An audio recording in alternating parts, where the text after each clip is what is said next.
2026 சட்டமன்ற தேர்தலில் மீண்டும் கழக அரசு அமைய இங்க இருக்கக்கூடிய மகளிர் நீங்க உங்களுடைய ஆதரவையோ உழைப்பையோ நீங்க கொடுக்கணும்.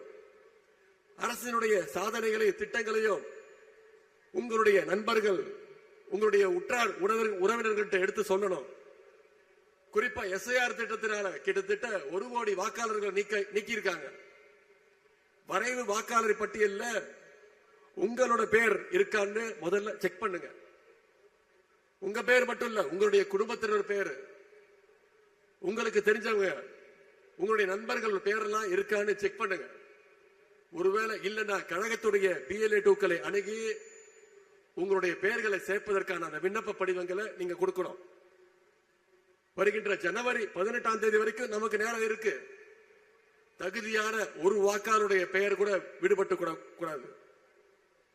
குறிப்பா மகளிர், உங்களுடைய ஒவ்வொரு வாக்கும் மிக மிக முக்கியம். உங்க வாக்கு உங்களுடைய கடமை மட்டுமல்ல, அது உங்களுடைய உரிமை. 2026 தேர்தல் அடிமைகளையோ பாசிஸ்டுகளையோ மீண்டும் நாம ஓட ஓட விரட்டி அடிக்க வேண்டிய தேர்தல்.